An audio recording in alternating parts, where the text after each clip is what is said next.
Pokemon Go trainers, welcome to episode 166 of Lured Up, the podcast where we take Pokemon Go way more seriously than we do ourselves. Lured Up is part of the Pokemon Professor Network, and today is Wednesday, February 10th, 2021. I'm your host, Ken Pescator, joined by my co-host, Adam Tuttle. Adam, hello. Hi, trainers. What's up, man? Hi, everyone. Hi, Ken. How are you? What's going on? Hi. How are you? I'm doing fabulous. That's great. That's good. You're gonna ask me why. Better than fantastic. You're gonna ask me why, but I'm gonna save that for the show. I know why. I have a hunch. I have a strong hunch, and I'm You're sure. like I have a I'm strong sure hunch, Crow.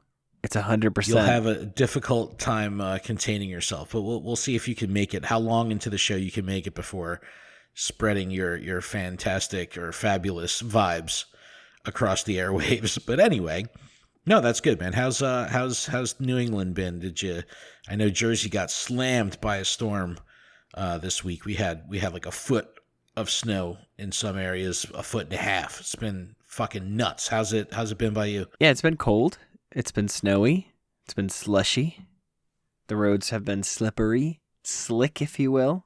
Yeah, it was down to like 10 degrees last night here in Jersey, so it's been cold, man. It's fucking real cold. Too cold. Too cold for me. I'm not down with that. That's like play from the car. Hey, when it gets cold in the city. At that point, dude, it's bad. All right, well we got an action-packed show tonight. No, there's honestly a lot of shit to talk about here, and you know I wanted to talk about something at the end of the show, and as I was writing the show, I was like, I don't think we're going to have any time to talk about this topic I want to talk about. But there's so much stuff going on that the topic of player burnout has kind of come to front of mind again, where the relentless onslaught of event after event after event with like no gap in between is really starting to take its toll on players, not just because there's so much to do and it's hard to keep track of, but just because they're fucking exhausted. Like there's just so much going on. They're out playing all the time that it's kind of, people are really questioning their habits at this point, going like, holy shit, I need a break. Like I need, I still love the game. I'm still engaged with it, but every weekend I'm out doing something and there's no break. So I wanted to talk about that. If we have time, we'll talk about it at the end of the show, but there is plenty to talk about before we even get to that conversation, and we'll start, as always, with our weekly gameplay recap. This is going to include Suicune being in raids, we had Miltank Spotlight Hour, we had the Team Go Rocket Celebration wrapping up, Roselia Community Day. It's been a very busy week in the game. We're currently in the Lunar New Year Event, which has been phenomenal. I've had a really, really good time with this event. Next week is the Valentine's Day event. That's finally been announced. We've got new Pokemon coming to the game with that event, so that's always exciting. We've got a ton of more details about the Kanto Tour event, and this event just seems to be getting better and better every time they post about it. The hype very, very is exciting real. Stuff.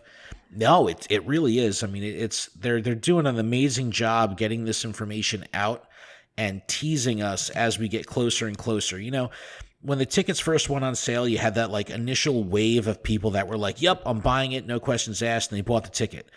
And as we get closer to the event, they're just kind of putting more incentive and more enticement out there, and more people are still buying tickets because they're learning more and more. And you say, oh man, the first announcement wasn't enough for me. The second announcement wasn't enough for me, but now they're 10 announcements in, and it's like they're still announcing new shit. 20 announcements later. Honestly, there's so much going on. So we'll make sense of what we know so far.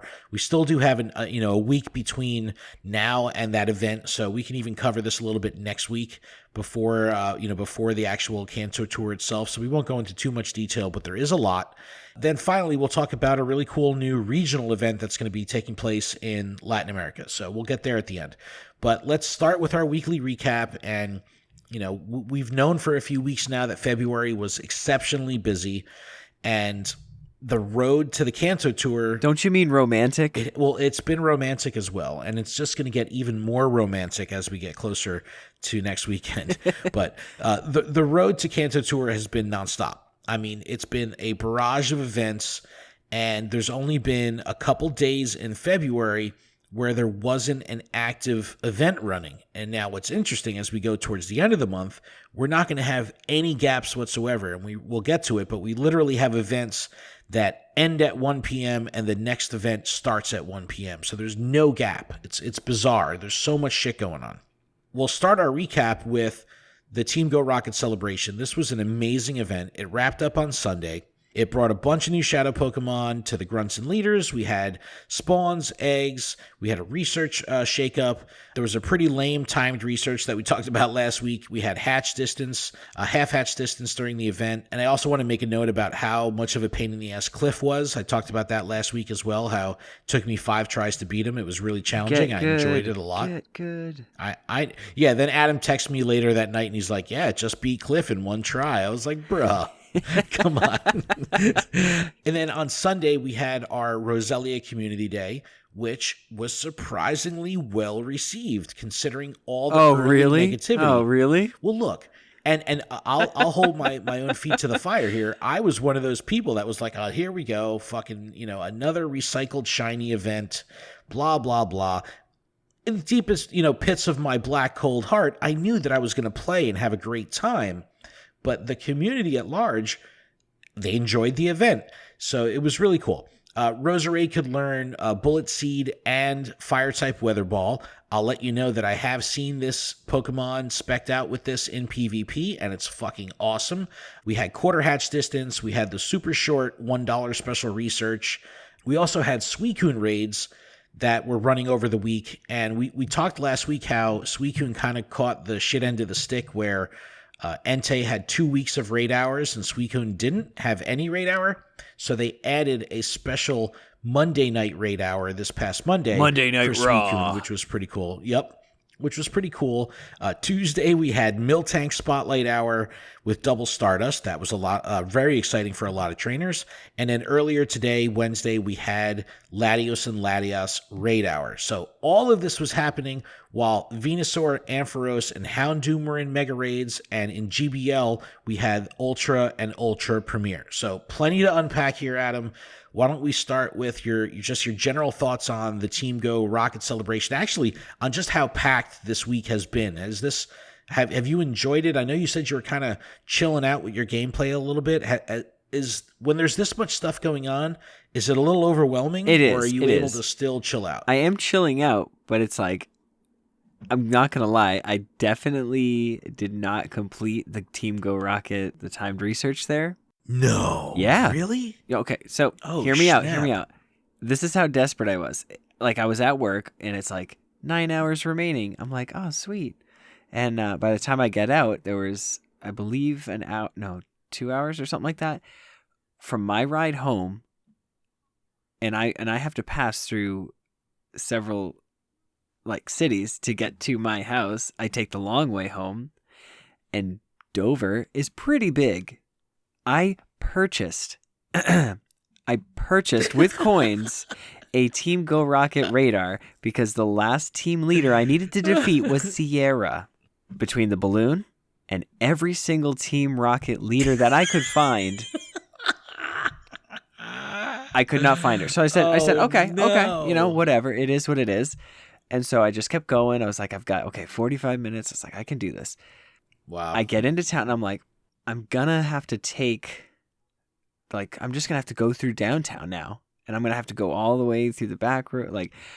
I kid you not, I drove all the way around Dover, Somersworth, and Rochester, and I could not find Sierra before the time research ran out.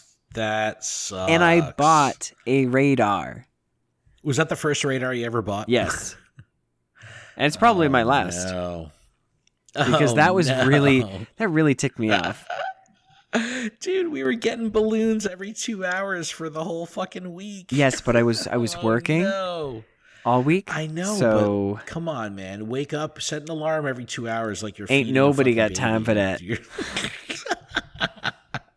All right, well, besides the timed research, what did you think of the Team Go Rocket event in general? The new Pokemon, the new leaders Pokemon. It was nice to see the new Pokemon. I basically caught 100% Aerodactyl Shadow, but I just have to purify it, which I already have one that's 100%, so I'm not going to purify this one. I'm okay with that. It's still going to be a BA Aerodactyl. So yeah, sure. I'll take that any day. Dude, Cliff is a pain in the ass. I mean, he's only a pain in your butt. That's all I'm saying. Well, it depends on what Pokemon he brings, but there's certain combinations of Pokemon that really fucking suck, and it was just a pain in the ass. And, sometimes you could beat him very easily, and sometimes he's a pain in the butt. But I enjoyed the fact that it was difficult because the past couple rounds of leaders, it's been a cakewalk. Like, you could just bring fucking Lucario and just rip through them, no problem. So I definitely enjoyed the challenge. What about the balloons? Did you? I mean, I've passed rocket stops, and not done them. But for me, if I see a balloon, I'm like, every time I'm doing it. Like, what'd you think of the 2-hour balloon window? I mean, I almost wish that was the way it was. I absolutely love that. Great, right? Yeah. Even if they bumped it to like 3 hours, it's something that's shorter is always going to be better. But what the hell happened to to Jesse and James? They're gone. Like I haven't seen a Meowth balloon. I got one since today. The beginning of the Team Go Rocket. Okay, so during the whole Team Go Rocket event, I didn't see them, and since then, which is the event's been wrapped up for a little while, I still haven't seen them. I was very surprised, and like that would have been great for this event because you double up on your mysterious components.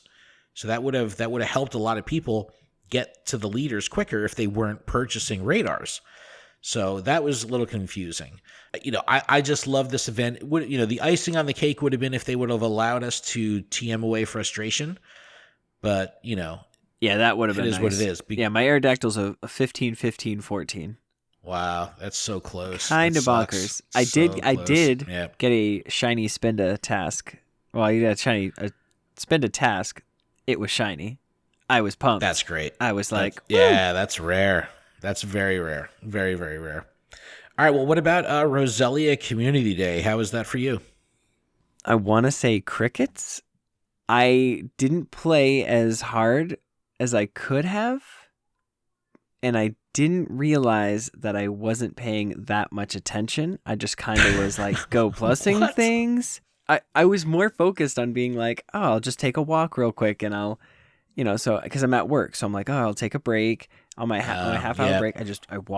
I walked around. I caught a whole bunch, got some shinies. So I was like, oh, okay, cool. Totally spaced that I had the Roselia special research. Oh no! So I am currently at 2 out of 4 from Stop and Smell the Roselia. I've only caught 3 Roselia. And all 3 of those Roselia are from research tasks.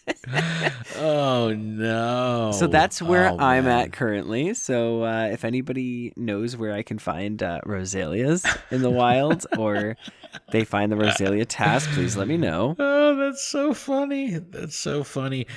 For me, Roselia Community Day was during the fucking blizzard. So it that was a little bit of a bummer because I was hoping to be on foot. I like playing community days on foot, but I mean, it was like a straight up whiteout, and luckily I've got an SUV, I've got all wheel drive, so I was able to at least get out and, drive a little bit and go plus and all that stuff. And I was, I played for pretty much the entire event. I still ended the day with 22 shinies. So it was, it's fine. It was definitely good.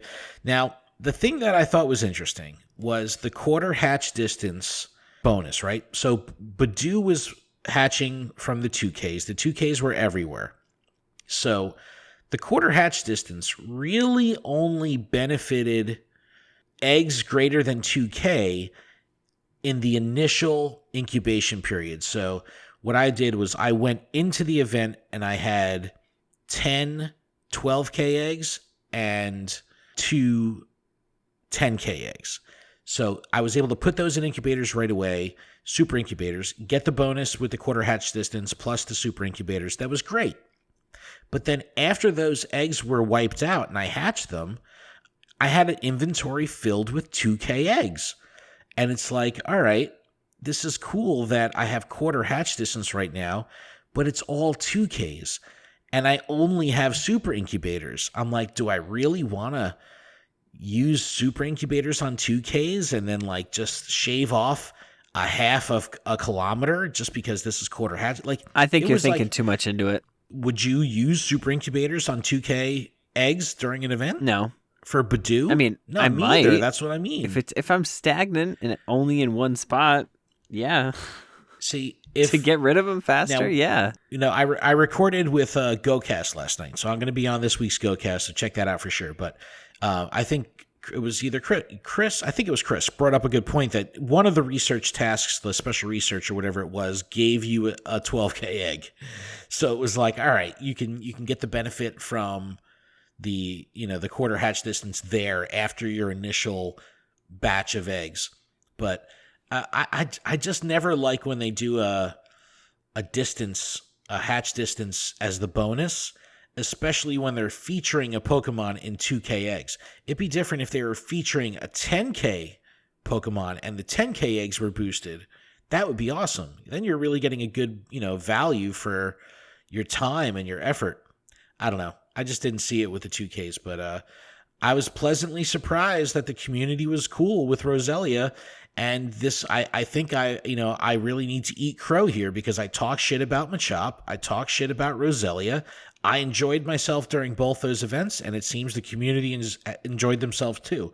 Now, does this mean that we're always going to be okay with recycled shinies for Community Day? I would like to say no, but it seems that at least for me, regardless of the fucking Pokemon, even if I'm salty about it, I'm going to play just the same. So it's like, you might as well just accept it and shut the fuck up, Ken. You know what I mean? Like, and just play. Yeah, but I will admit, though, if it was a new shiny, I think I would have paid a little bit more attention. I would have caught more. I would have tried to, like, maybe get in my car and, like, drive to a different spot just to catch, or, like, a potential extra couple shinies of that Pokemon. Yeah, I hear that. Like, maybe I just took my relaxed stance and just, I still played, but I was very relaxed about it because I already knew I had a shiny. Yeah, you had a couple going into it. So, but I think what helped also is that shiny Roselia is a good fucking shiny. Like, it's a really good looking aesthetic shiny. So I think that there's more value in the way a shiny looks than, say, it being a good performer.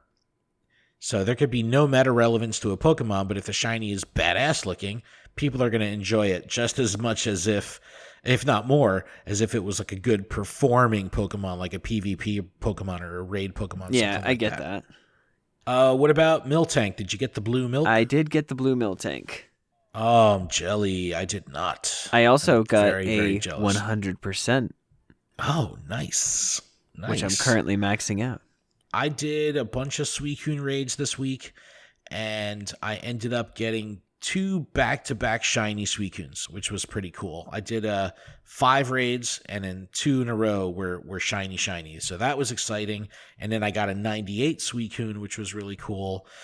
So that's good. Latios and Latios raid hour was earlier today. I did a bunch. I invited you to some, so it was good to raid with you today. Ditto. Still no shinies for me. I don't have those shinies either, so I definitely need them. If you're on my friends list, send me fucking invites. I think I need the red one to turn orange. That's what I need. Yeah. What about Go Battle League? Any Ultra League over the last week? Did you do anything? No. Yeah, I did a few. I was forcing myself just to try to put some reps in. I really don't enjoy Ultra League. I'm sure it's not because of just the fact that it's Ultra League, but more of the fact that I haven't really developed a strategy or a Pokemon or anything like that. I use the same shit-ass party every time, get my ass kicked, maybe win 1 per set, which was fine for what I was trying to accomplish. But I didn't really dig into that too much. But do you think you're going to be able to hit rank 20 before the end of February? Maybe. No. I mean, my reps were all put into the TCGO for the Players' Cup. That's where all my reps are. Wait, hold on. time check, 21 minutes. We're 21 minutes into the recording. We've got our first TCG reference by Adam. Adam, is this why you're fabulous? This is why I'm fabulous. Go ahead, Adam. Let it you can explain. Currently, I am at 95 points as of all my keys being used. This is for the Players' Cup and Correct. TCG. Yep. Everybody was given 50 keys, 5 points if you win, 3 if you get second, 1 if you get like top 4, 0 if you just lose your first round. I was able to win enough points to hopefully secure myself into the top 256. Listen, Adam's currently in the top 100 in North America, so that's fucking awesome, Adam. Dude, that's awesome. Yeah, I'm pretty stoked. So, be proud, dude. Be proud. It's I'm feeling fabulous for you because I definitely feel your energy, and I'm excited for you because you're doing well. What are you using? What did you have, like a main deck, or were you rotating? I was rotating Eternatus. 2 different versions. One was like using crushing hammers and just focusing on and like denying energy and just being super consistent. And the other version was more of being super consistent, but just having the outs to a lot of different decks with like power plants and reset stamps and Sableye in there, V for the Zamazenta Luke Metal matchup. But it's just, that never helped. Luke Metal was probably my hardest matchup.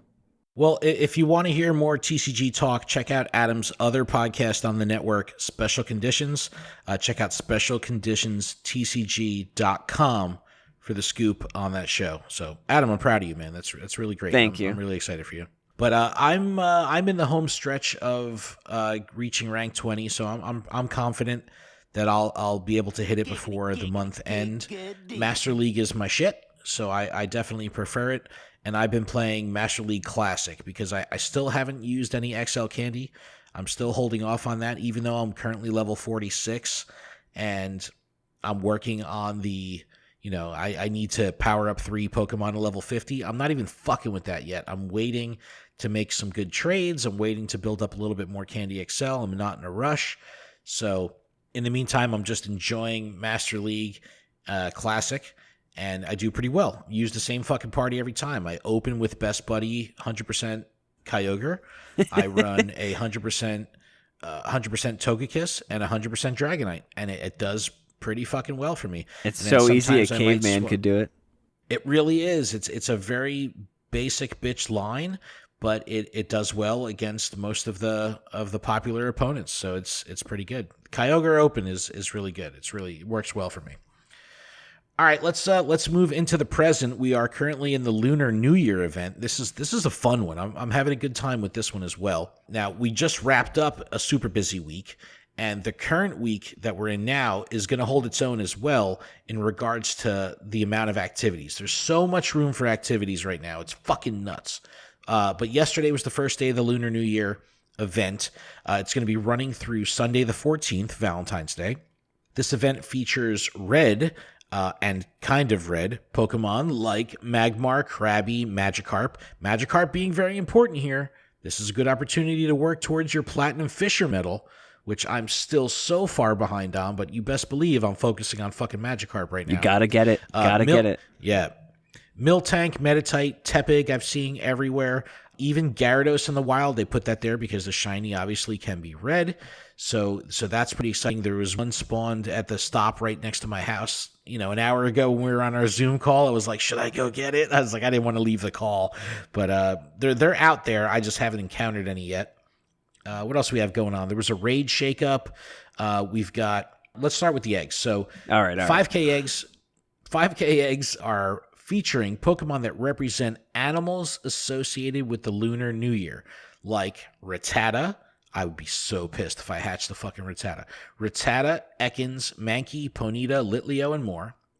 We've got research tasks featuring Pokemon like Meowth and Miltank. Definitely seeing a lot of Meowth. What else do we have? 1 and 3 star raids were also shaken up. We've got like Meditite, Carvanha, Duskull, Blaziken, Camerupt, Miltank, among others.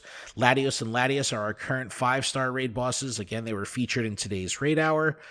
For mega raids, we have Pidgeot, Ampharos, and of course the release of Mega Gyarados, which is super exciting. And just note that this Mega Boss cycle will extend past this event because the Lunar New Year event ends on Valentine's Day. The Mega cycle actually will run to the 20th, so this will extend out further. We had the timed research that featured Tauros in celebration of the Year of the Ox. We had gifts containing more Pokeballs. You have a higher chance to become lucky friends. Trades were more likely to be lucky, and trade range has been increased to 40 kilometers. And if that wasn't enough, Go Battle League has also rotated, and we are currently in Master, Master Premier, Master Classic, and the Love Cup. So plenty fucking going on this week. But wait, there's more. No, that's really that's it for now. That's it for this week. But how's this event been treating you? Are you out there on a grind? Anything you're targeting? The only thing I'm targeting is the shiny Krabby. That's the only thing I don't have. Yeah, you said that. Which I still don't have. Yeah, I've seen a lot of Krabby. But other than that, nothing really jumps out at me.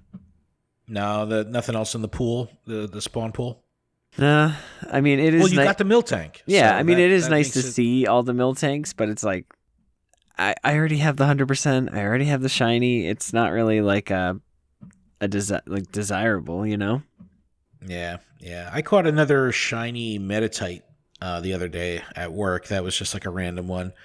But, it's all about the Magikarp for me. I'm at 467 on my Fisher medal. It's like I need 1,000. It takes so long. I live on the fucking coast, on the edge of the continent. I live in a water biome. I never see fucking Magikarp.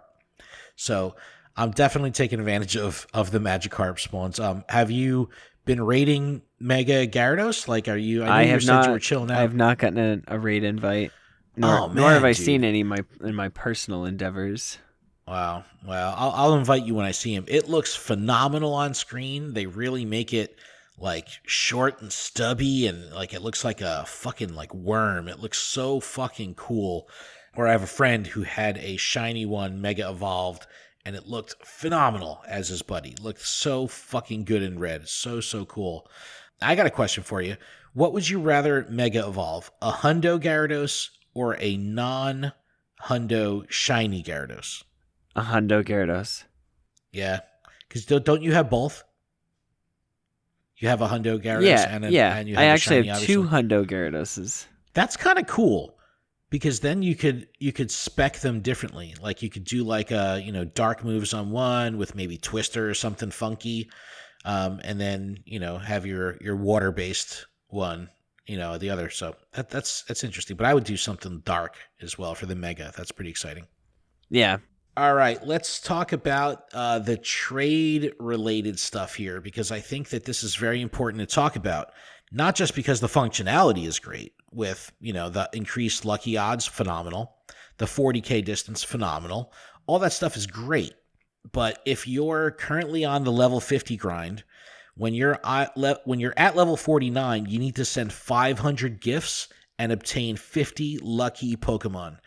If you're at that stage, this is the perfect time to grind on that because you have increased lucky odds. Now, the thing that's important to do here is everybody wants remote trading, right? We want this to just open up. We want the lid to be blown off trading and allow us to trade remotely or trade globally. Yeah, it would be nice to just get some lucky trades out of the way.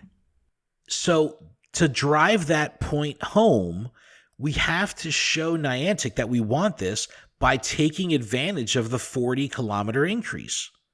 Because if we're not taking advantage of that, that's going to show Niantic, maybe they really aren't into remote trading. Whereas if tons of people are taking advantage of the 40K, they're like, hey, I think we're onto something here. Maybe we can see additional trades if we open it up. So if you're the type of person that wants remote trading or global trading, make sure you're taking advantage and utilizing the 40-kilometer trade distance so Niantic can track this and see that trainers are using it and they want it. Because if you're just saying, I want, and you're not doing anything about it. I need. It's completely counterproductive. But I enjoyed this event. I think it's really cool. We've still got a couple days, left to take advantage of all this stuff. Next up is the Valentine's Day event. Now, this is what's pretty exciting. So we knew that we were getting a Valentine's Day event. They teased it in the original February blog. This is going to run from February the 14th at 1 p.m. And now note, the Lunar New Year event ends February 14th at 1 p.m. So there's literally no gap between these two events. So one event right into the next one. Runs from the 14th through the 18th at 8 p.m. local time. We're going to have the debut of Munna and Musharna. These are some really bizarre Gen 5 Pokemon with some fucking crazy designs, awesome colors, and very, very interesting and twisted dex entries. The dex entries talk about how these Pokemon essentially eat dreams, and then Musharna farts them out as mist. So it's very fucking weird, but very funny. But I'll link to their Bulbapedia, description so you can read the dex entries. It's really good. Just a note, you will need a Unova Stone to evolve Munna, so be aware of that. Start pooling them if you need to.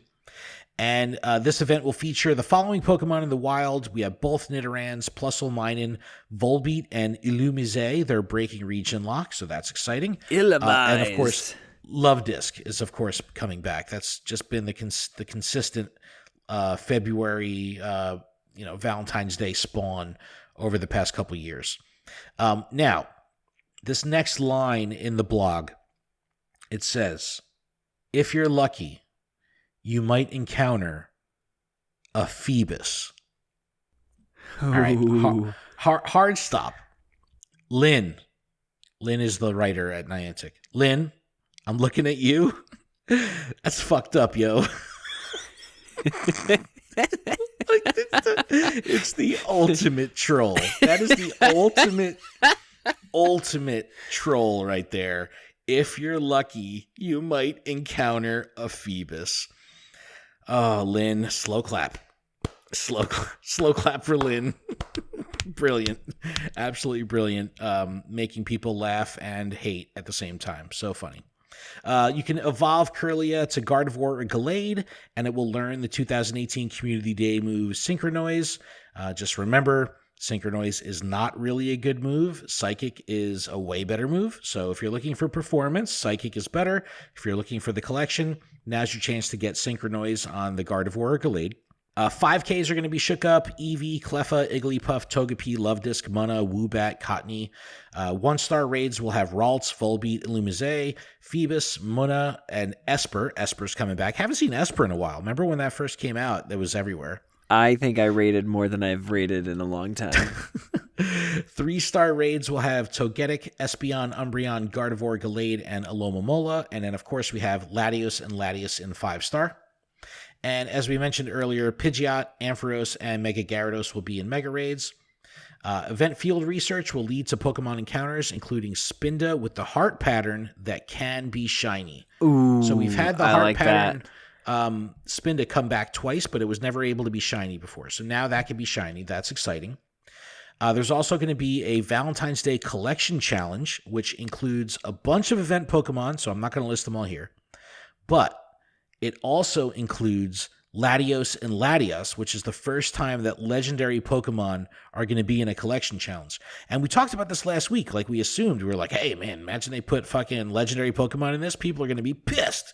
So here we are. Latios and Latias, both in the collection challenge. Now, to kind of silence the people that might be loud, they're going to be giving us a free bundle with 3 remote raid passes. Now, that means you have 3 remote raid passes to catch 2 legendaries. So it's not raid the 2 legendaries. You have to catch them. So this could be a challenge. This might hold people up, especially if they're free to play, especially if they're not buying remote raid passes. So this is going to be an interesting one to see how this rolls out and what the community's reaction is once they're actually playing it. We'll have to see. We'll follow up on that next week. And, of course, the increased trade distance and higher odds of Lucky Friends, all that shit carries over from the Lunar New Year event, where the Lunar New Year event, we were getting extra Pokeballs and gifts. During the Valentine's Day event, we have a higher probability of getting berries from gifts. Don't really understand that. If they're gonna boost anything, boost the fucking Pokeballs. People are Pokeball starved right now. No, they're just giving us edible arrangements for Valentine's Day. Oh, that's cute. I'll take some edible something else.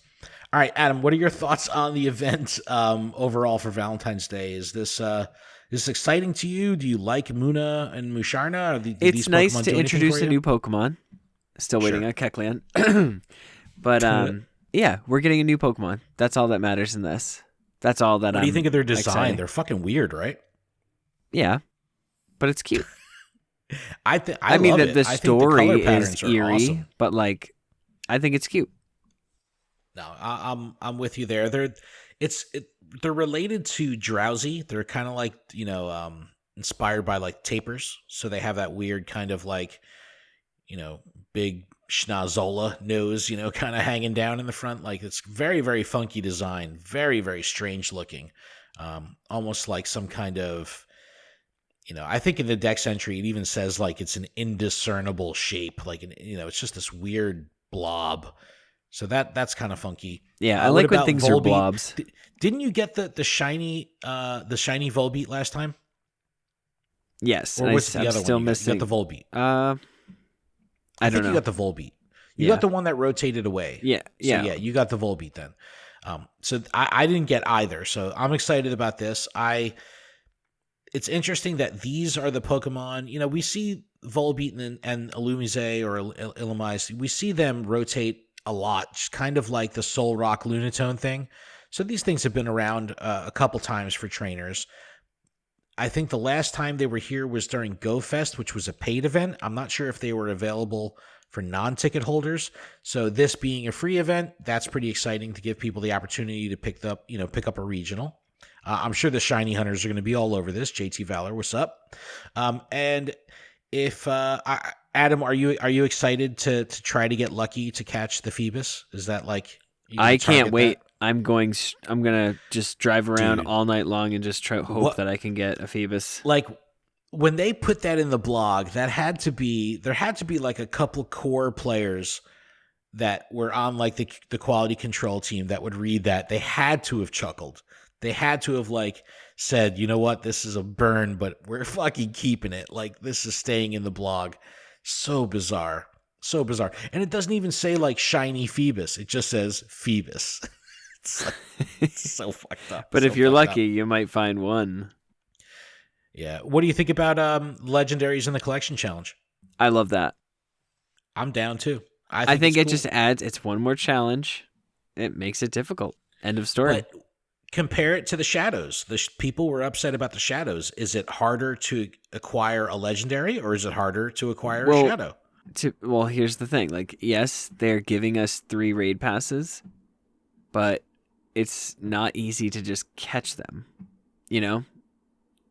Right. That's what I mean. It's easy to battle them, but, and I mentioned this on GoCast. In general, flying type Pokemon are tougher to catch. Pokemon that can rise up to the top of the screen because there's such a variance in the arc that you need to throw the ball. So a standard, obviously not with like Ho-Oh or something, but if you had a regular Pokemon that's planted on the ground, you have to worry about the left and right, but you don't have to worry about the up and down.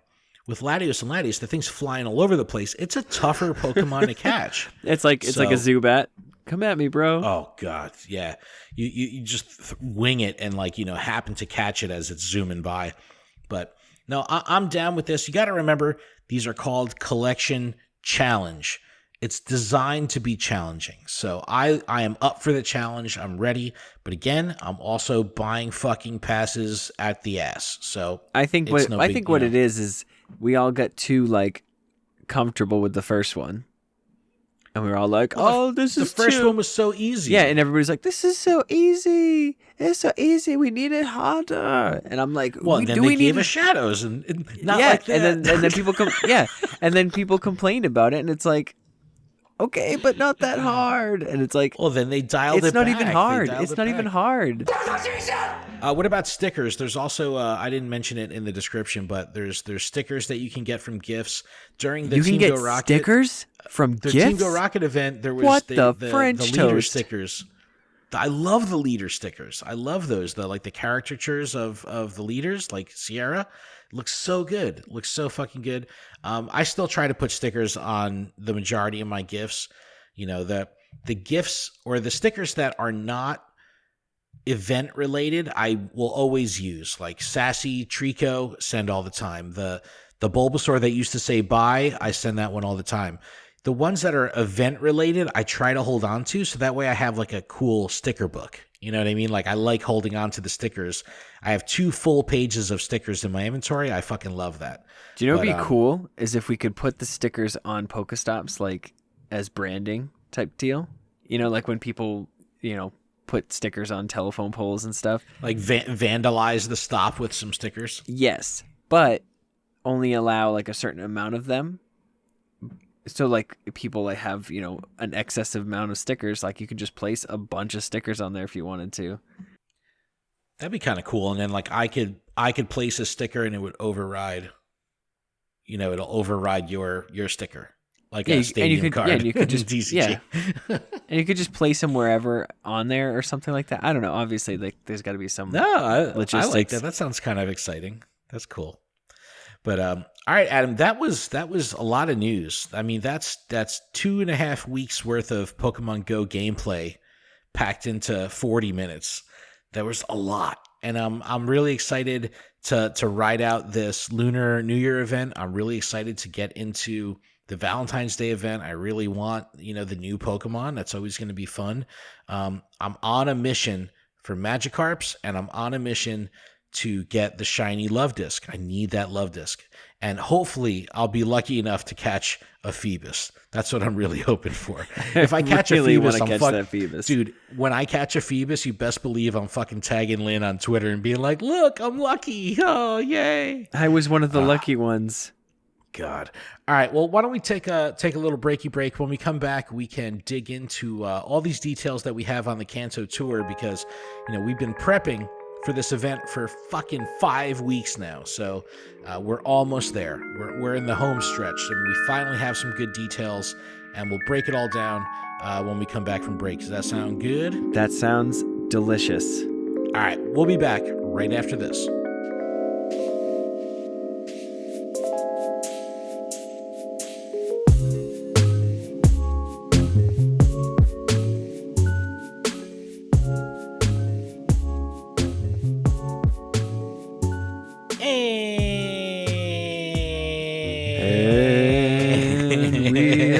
We're back from our break. Thank you so much for that. Appreciate it. Wait, we were on a break? I thought we're starting the show. No, we were on. You needed me to hit record? Are you serious? Oh shit! Oh my you didn't hit gosh! Record? Oh no, the backups. This podcast is powered by Patreon. Please check ours out over at patreon.com/Pokemon Professor, where you can support this show for as little as $1 a month. And that $1 will get you access to our patron exclusive Discord, which is a fantastic place filled with fantastic people. And I want to give a huge shout out to our show supporter tier patrons: Ace Trainers, Adrock, Alex, Andrew, Brian, Brittany, Chad, Carol, Chris, Cody, Eric, Garrett, G-Stacks87, Griggle788, Harry, Heracross Boss, James, J. Mackle, Joltswitch, Justin, Ken, Lady Goobly Meat, Lynchbot, Malachi, Mike, M. Pitts, PokeNavBot, Purple Pancakes, Ricky, Sam, Smeatwad, The Joker, The Noise, and Wood, Woes, Wolf. Thank you so much for your support. We love y'all, and we appreciate it so much. A huge thanks to our gym leaders: Absolutely Ryan, Dig Dug Rob, Jamal, JD Mojo Jojo, Magikarp DM, MD, Talon, Tish, and TN Comics, Wiz. And as always, of course, tons of love to our executive producer, Paul Bott. And if Patreon isn't your thing, there's still a few other ways you can help us out. If you're listening on YouTube, you can subscribe to the channel, turn on notifications. And if you're listening via a podcast service like Apple Podcasts, you can take a moment to leave us a review. And finally, our merch store is available at PokemonProfessor.com/merch. I do want to give a shout out to JT Valor, who's been repping our zip-up hooded sweatshirt in a bunch of his videos lately. Thank you, JT. Appreciate it. And make sure you check out JT Valor's channel, give him a sub, and check him out rocking some fucking Lured Up gear. It's fucking awesome. Really cool seeing that shit on film. It's really, really cool. All right, let's get into some miscellaneous news. I have a follow-up from last week. We talked about the APK mine that Pokeminers did of 0.199.0, I think it was. So Pokeminers actually reached out to me directly. If you remember, we had them on the show a couple months back. They reached out to me to provide an update on some of the stuff that I said to correct me. And I loved this, that they reached out to me, because if I ever say anything wrong, I need to be held accountable. I need to hold my feet to the fire. I fucking loved it. I thought this was great, so I want to follow up here. So we mentioned that they had gotten something wrong where, we had a triple Stardust event, and then they broadcasted out that the code was only reading double Stardust, and it was, a little bit of a panic had set in with some of their people. I had also said that someone had sent me the link or sent me a screenshot from like their paid Discord channel that, you buy in, you can see extra information. So I want to update on both of those things. They told me that they did see the double Stardust, but they corrected it and updated it to triple Stardust as soon as the triple Stardust hit the live code, and they were able to update that prior to the event happening in New Zealand. So they got that news updated and out just in time, so good on them for that. And I definitely incorrectly spoke when I said that they had a paid channel in their Discord. None of their channels are paid, and they publish all of their shit publicly in their Discord. So thank you so much to the Pokeminers for reaching out to clarify.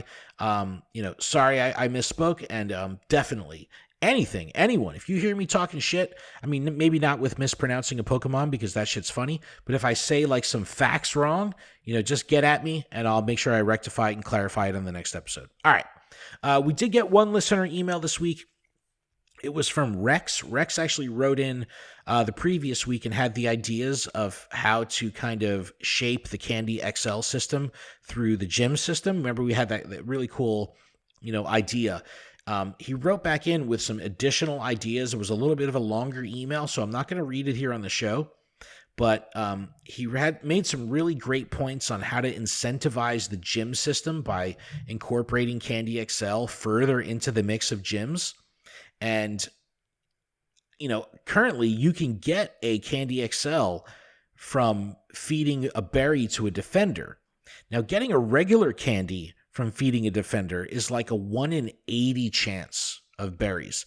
So I don't know if the data has actually been calculated yet of what the odds of feeding a berry to getting a Candy XL are, but I'm sure it's exceptionally rare because I feed fucking hundreds of berries a day and I've never gotten an XL candy. So we'll have to see there. But Rex, thank you for writing in. We're going to definitely revisit this because there's plenty of people on Twitter that are being very, very vocal about how to make this better, how to make this system better.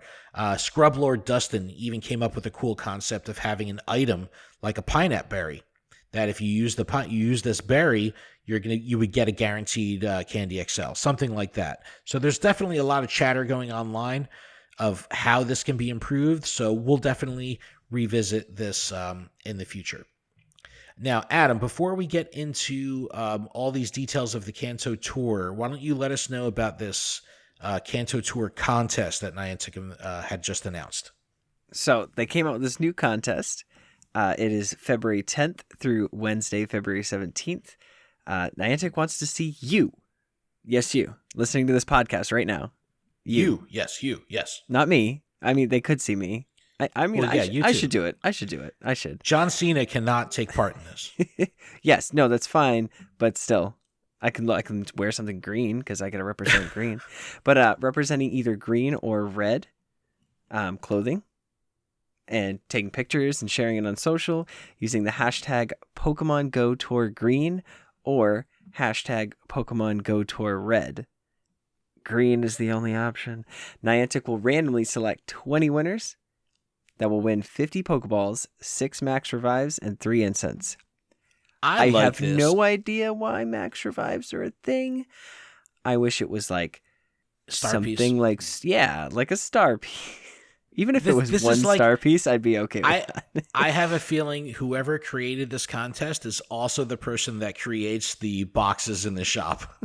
Where they're like, we need to fill it with more items. What should we put in it? 30 potions. Ultra Balls. Put potions in there. We've never done that. Exactly. I heard the players need potions. No, dude. Yeah, 6 max revives. Like, really? Give them 6 raspberries. No, but this is pretty cool. I was even considering going like really stupid and going to like fucking Walmart and buying like a full head to toe like red sweatsuit, like sweatpants, like tight sweatpants and a hoodie, like fucking bright red matching, buying some red sneakers. Like that shit would be fucking hilarious, but I don't know if I could put myself through it.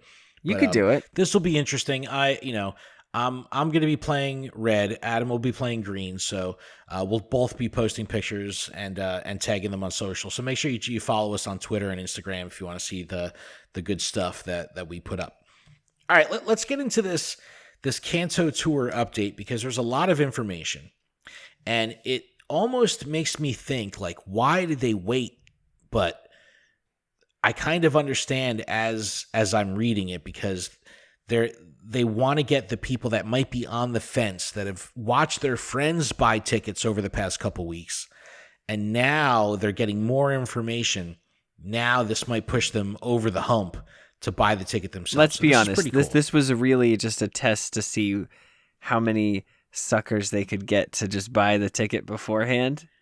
And then start putting the stuff down to see like, all right, what's the difference? Like, if we don't tell anybody, how much money can we make? And if we tell people, how much more money can we make? but you got to remember though, if you bought the tickets early, you saved $2. $2? Well, because you were able to get the Machop and the Roselia special research included. Only $2, but that was kind of cool that they tied it in there. So there was, this extra benefit to buying it a little early. I like that. That's not bad. But it's also not great, so let's be honest here. Yeah, it's not great, but we're talking about, what is it, a $12 ticket? You know what I mean? So you're saving almost 20% when you, in the grand scheme of things, if you're the type of person that is always buying the special research. Full disclosure, we get the shit from free for Niantic, so we shouldn't be talking shit about price, whatever. I'm just saying. Right. You said price. I didn't say anything. I know. All right. In the latest string of blog posts up on PokemonGoLive.com, we learn about completing the special research during the event. They don't give us the name of it, but the actual Kanto Tour special research. It will unlock the Masterwork Research, which, in my opinion, is a badass fucking name. I love that name, Masterwork Research. The Masterwork Research is what will lead us to the encounter with Shiny Mew. So we knew this earlier. We just didn't know what it was going to be called. So here it is, Masterwork Research. We also learn about collection challenges, and we've got more info on the music that we talked about last week. First, let's talk about the Kanto Tour special research. So not the Masterwork yet, the actual Kanto Tour special research, which will have us working alongside Professor Willow to find clues related to a mysterious Pokemon. Ooh. We don't know much about the research at all, but we do know that the research will end with an encounter of Shiny Ditto. So we'll get to that in a second, Adam. I want to know your thoughts on that. Everyone was wondering, like, how the fuck are they going to introduce Shiny Ditto? They're just going to give it to us at the end of the research. So there you go. You want my thoughts right now or no? No. We'll hold off because let me get through all of this shit. Yeah, and then we'll unpack it all. Completing the standard Kanto Tour special research will unlock the Masterwork Research, and Niantic had originally promised us that this follow-up research was going to be very challenging, and they have laid out some of the requirements here. So we know that you have to reach level 40, so that's a challenge for a lot of trainers. Catch 30 Pokemon of each type, spin 151 unique Pokestops, not new Pokestops, but unique Pokestops, after, I guess, picking up the research, walk 151 kilometers, and more. This will result in your encounter with Shiny Mew. So, very, very exciting stuff. Really, really cool. Now, next we have the collection challenges to go over.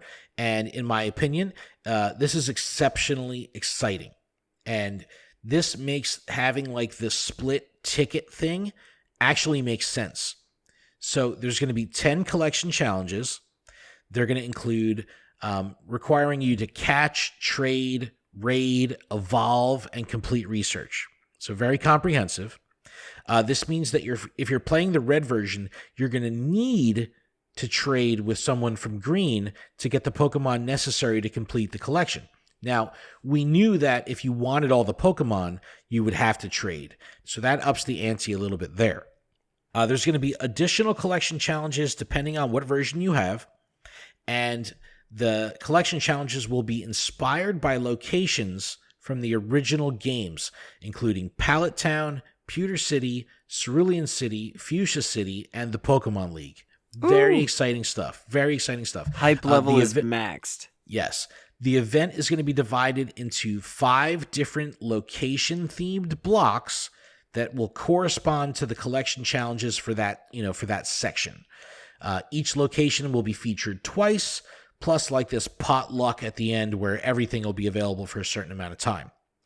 We're going to dig into this a little bit more next week. We have time before, this happens because we're still over a week away from the actual Kanto tour. So we've got time to talk about this. But note that the collection challenges from Kanto tour, because you got to remember, Kanto tour is just a one-day event. The collection challenges will actually be running through the 28th. So you have 8 additional days after the Kanto tour itself to complete the collection challenges. Now, something I'm super excited about is that during each hour of the event, it's going to feature music inspired by the original game and curated by Junichi Masuda. Masuda himself involved in the music that's going to be playing in Pokemon Go. And we talked about this last week, that I am notorious for playing this game with no sound. No sound, no music. We talked about how Adam wants his volume sliders. So do I. However, I know that I will be playing with music on during the Kanto tour event. So Adam, holy moly, there's a lot to unpack here. Let's, I know you're hyped. How hyped are you, and what do you think of all this shit so far? What? Were you talking that entire time? There's just too you. much info. How am I supposed to comprehend all of this? It's a lot, okay? Dude. It's a lot. All right, so can you just remind me, so Kanto tour, when does it start? It's the 20th. It's on the 20th. It's Saturday the 20th. And then it goes until...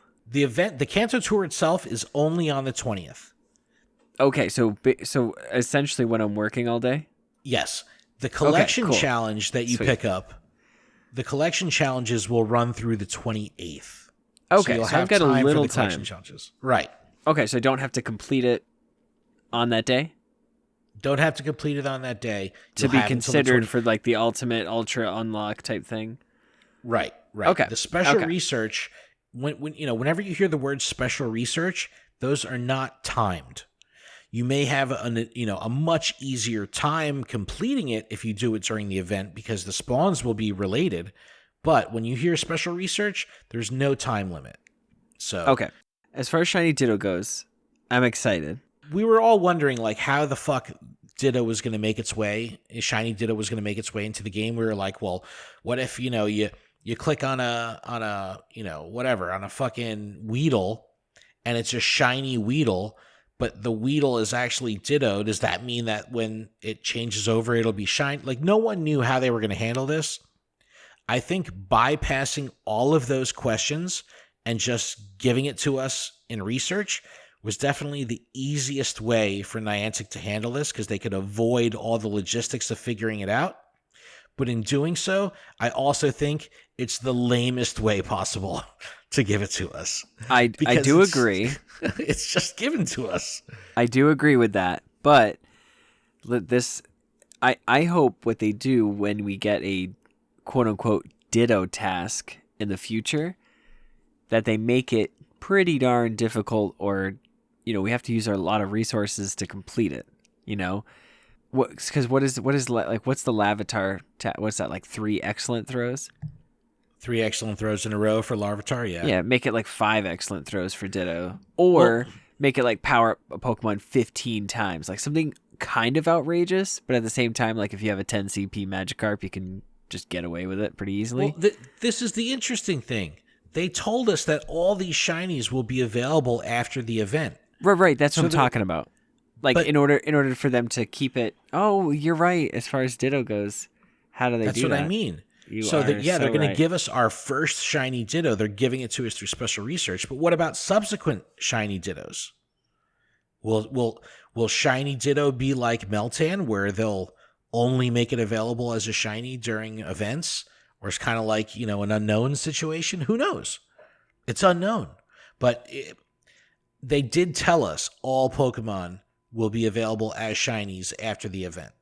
So... how that will work out, maybe because you could have the special research available after the event. Maybe that's their loophole. But it'll definitely be interesting to see how this rolls out. But I think that special research is the easiest way for them to get us the shiny Ditto. It's just probably the least creative and least compelling way to do it. We're getting one. Everybody's hyped for the whole Kanto tour and just in general, so this just adds to that whole hype. So I'm okay with it. It happened already, Yeah. And how cool is just the label, the branding of masterwork research? It just demands power. Like, it sounds awesome. I hope it's like another subsection, like how we have all these completed researches. I hope it's like another page I can scroll over. Like another tab. like this is like, yeah, like just be like, whoa, I completed the masterwork. I just think it's cool. Like I think of like, you see those ads on social for like, the master class, like learn how to play fucking tuba from the best tuba player in the world. Take the tuba master class. Like I hear that a lot. Sign so up this now. is kind of cool. I like that branding. But here's my question I'll pose to you. Shiny Celebi, right? When they announced that, it was super hype. Everyone was excited. It was great. As soon as they got their hands on Shiny Celebi, you never heard of Shiny Celebi again. It just fell off. Yeah, that's true. Will Shiny Mew fizzle out in the same way that Shiny Celebi did? Or do you think Mew is a little bit more special? I think Mew's a little bit more special. I feel like Shiny Celebi wasn't that hard to get. Where it sounds like they're putting a lot of effort into the whole process of capturing this Shiny Mew. Dude, the level 40 gate on Shiny Mew that's huge. That is huge. Yeah. So many people are going to be put up against the XP wall just to be able to get their foot in the door here. So very, very cool. I dig the challenge. And again, it's hard to compare because I've got so much fucking XP that it's hard for me to relate. But I mean, one of my coworkers, she was 8,000 experience away from level 40 when I left work today. She was right there. She was just on the cusp. So it's like, and she plays hard. She plays every day. So it's like, I know that this is going to slow down a lot of people. So that's really interesting. I just hope that Shiny Mew, has a little bit more relevance and longevity than Shiny Celebi, because that kind of just flew right off the radar, like completely off the radar. But what about these collection challenges? Like, that's pretty fucking cool, right? The way they're doing Pallet Town and all that. Like, if they put the Route 1 music, dude, like the I will lose my fucking shit, dude. I love that theme. I really hope they do. I really hope they do. And I'm so excited for the music. Although, again, I'll be at work, so I don't get that opportunity. I hope that there's some way that like I can put that track. You don't have any. You don't have any PTO you could take, dude. Listen. It's my weekend that I have to work, so I could try. But I would start making deals right now, dude. I would be like, "Yo, I'll work your weekend the next 2 weekends. I'll work for you. Let me have off on the 20th, please." I can see what I can do, but I don't know. Yeah, I just started a new job a couple weeks ago, and when I was hired, I was like, yeah, I can't work on the 20th. So I'm all good. They're like, Ken, but we need you. We need you. I'll be like, sorry, I have a prior commitment. I need to go be the best that day. Sorry. Even if there's a snowstorm, I'll be the best. I am really excited about the different towns' themes during the thing and the music. I mean, the music is going to be phenomenal. Now, I'm very interested to learn how much actual interaction Masuda had with this. Now, originally I had thought that he had arranged the music, and I was like, oh shit, that means he's really in it, in the studio, all that. But then I figured out that it was more of like a curation. So it'll be interesting to see. Hopefully, like maybe if they do like some kind of Nintendo Direct or something, they'll make a mention of it at some point. Because I really do think it's a big deal. Masuda was involved prior to the game being launched, in early 2016. Masuda was involved in the planning. Like he had met with John Hanke. So this is really cool. I just think this is really exciting. Not that Pokemon Go requires or needs additional credibility, but this just adds to, I don't know, it just makes it seem a little bit more real in the full scope of Pokemon, of the franchise. It's very cool. Very, very fucking cool. But I'm hyped. I cannot wait. I'm excited too. Yeah. Very, very cool shit. Very cool shit. I wish we had volume sliders, like you said last week. Yeah. Because it's like I'll be playing with music, but I'll still probably won't play with sound effects because I don't want them to fucking drown out my music, which always happens. All right, last little bit of news here to cover. Actually, we got two things, but there's going to be an event after the Kanto Tour to fill the last week of the month. So Kanto Tour is on the 20th. We're going to have a Kanto celebration that's going to be running through the 28th. Now, if you remember, what we just talked about, the collection challenges extend to the end of the month, to the 28th. Remember, February, short month. So to make things a bit easier, there's going to be a Kanto celebration running from the 21st to Saturday, the 27th. So you have an extra week of Kanto spawns to help you, people like Adam, this is going to be perfect for you, to help you fill in those Kanto collection challenges, because you're going to have a week worth of spawns. And it's going to feature wild Pokemon like Bulbasaur, Charmander, Squirtle, Weedle, Pikachu, Geodude, Magikarp, and more. Incense will attract Pokemon like Caterpie, Pidgey, Spearow, Poliwag, Abra, Seal, Machop, and others. 5K eggs are going to have Oddish, Bellsprout, Tangela, Dratini, Pichu, Elekid. I like how they put the babies there that evolve into Kanto Pokemon. Magby is going to be in there. Field research and raids are also going to be shook up with Kanto Pokemon. And we're going to have Articuno, Zapdos, Moltres, and Mewtwo available in 5-star raids during this week. And the big deal, in my opinion, is the return of additional 2018 Community Day moves, including Frenzy Plant Venusaur, Blast Burn Charizard, Hydro Cannon Blastoise, Pikachu. If you evolve a Pichu into Pikachu, it'll know Surf. Oh, that's fantastic. A lot of people missed Surf. A lot of people deleted their Pikachus that had Surf, not realizing it had Surf, because it was one of the first exclusive moves in the game. So that's pretty cool. All the evolutions will be able to learn Last Resort. That's pretty exciting, especially for Umbreon. And Dragonite will learn Draco Meteor. So this is really cool. I like that they're doing this. Again, this is now 2 weeks out, so we won't go into too much detail here. We'll talk about it more on next episode. But this is very exciting. But Adam, we got one little last bit of news that's going to be relevant to a specific region of the world. Why don't you dig into Carnival? Carnival. Celebrations have roots in Europe, but have become exceptionally popular in Latin America, the Caribbean, and Brazil. To celebrate, Pokemon Go will be hosting a regional event on Thursday, February 18th to February 19th.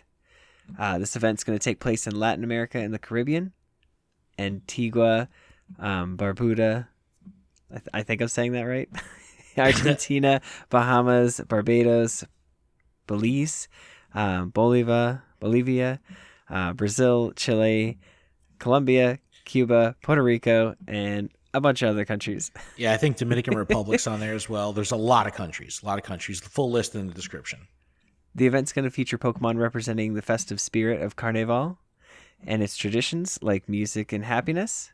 Diglett, Jigglypuff, Hitmontop, Torchic, Lotad, Kricketot, Bronzor, Munna, and Emolga. Jigglypuff will be the featured shiny, and incense is going to last 3 hours, which is awesome. There's going to be a raid hour on the Thursday featuring Kricketot. What? A raid hour? And it can be shiny. Yeah, but a raid hour for Kricketot? A raid hour for Kricketot, bro. Yes, indeed. Raid passes for Kricketot, It's a music please. Pokemon, dude. It's a fucking I understand. And on Friday, it will feature Emolga. We wouldn't be surprised if we saw a ton more regional events popping up on the Pokemon Go calendar this year. Yeah. Just because. This is pretty exciting, actually, and I'm very fortunate here. So I was able to jump on a Zoom call with the Niantic Emerging Markets team. It was very, very inspiring. And this is the team that is working on expanding Pokemon Go into regions that are underserved for the game. And of course, Latin America and Mexico, like, they're booming, fucking booming for this game. And it's really exciting to see that the game is happening and these events are being localized to these areas to make them feel included. Very exciting. There was also, while I'm talking about it, there was a Polish Pokemon Go social media accounts created. So they're expanding in Poland. We saw like all the 7-Eleven stuff that they did in Mexico, which was fucking massive. It was such a huge production, like really, really cool. So I'm really excited for Latin America, and there's a million countries here that are taking part in this. I just think it's very, very cool, and I hope to see more of this happening, not just so it's for the inclusivity, but also so we can learn more about these cultures. Like when they did the Dia de los Muertos, the event, right? A lot of people researched that event and figured, learned about the culture and learned about what was going on. So I think it would be exciting if, they do like this Carnival event in Latin America, and then globally they have like a Carnival Light event. You know what I mean? Where there's no real bonuses, there's no increased shiny odds or anything like that. But maybe they release different music or avatar items or something just to increase the awareness, not just to the event, but of those cultures. And I think that that's super important. And I definitely hope to see that be expanded in the future. And I'm confident that it will be, because Niantic is dedicated to this cultural inclusivity. And they're demonstrating that by developing this, emerging markets team. So kudos to Niantic for that. Thank you to everyone that was on the emerging markets call. I learned so much. I left that call so incredibly inspired. It was super cool. So I love this. I absolutely fucking love this. But Adam, that was a show. That was a show? We did it. And wait, you were there for that? For no, what? The show? The show? Yeah, I was here. wait, that happened? I'm looking at the clock right now, and it's past midnight. It's 12:40 a.m. here in New Jersey. I didn't collect my fucking gifts, man. I didn't open my gifts. I'm so mad at myself. I was on the Zoom call the whole, from 9:30 to 11. We were on our Zoom call, and I'm telling myself the whole time, open your gifts. Open your gifts. Totally fucked up. Ugh. But Adam, that was a show. That was good. That was a lot of information. Dude, the Kanto tour is going to be here before we know it. I'm really excited. I'm sorry you have to work. That sucks. Yeah. I mean, I feel like if I wake up tomorrow, the Kanto tour will just be like right there. What time do you work? Because it's a 12-hour event. Oh, from the start?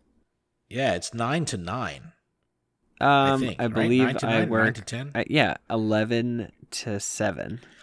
All right, well, you'll So have a I've got little bit time. of time before and after. And the last 2 hours of the event, like how they're doing those the rotating collection challenges based on the different towns, the last 2 hours of the event are going to feature Pokemon from all of the previous hours.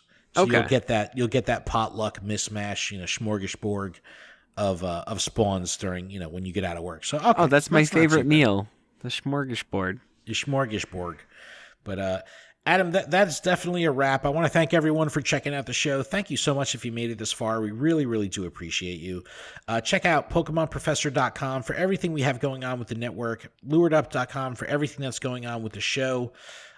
Definitely excited for everything that's been going on Patreon. Everyone's been so incredibly supportive. It's been phenomenal. We're excited to say that next week, Adam and I will both have a pretty significant equipment upgrade. And this is a direct result of everyone's incredible continued support on Patreon. Thank you all so much. I'm really looking forward to it. We have completely new microphones coming in, and it's going to be exciting. So definitely stepping up and upgrading our gear. I think this is a big step for the brand and a big step for the podcast, and definitely for Adam and I, because we can actually, move away from entry-level gear and get into some, real official studio quality shit. So very excited to make that transition next week. Definitely check out for that. Listen to the sound quality. Let us know what you think come next week, if you can notice a big difference or not. But Adam, that's pretty much it. You can email us, info@luredup.com. You can call us, 732-835-8639. And just check out luredup.com. Everything's up there. Connect with us on social, especially Twitter and Instagram. Lots of fun stuff happening there. And Adam, if that's it, I think that's it. That's it. That's all, folks. Keep training, trainers. Thank you so much. We appreciate it. And we'll see you next week.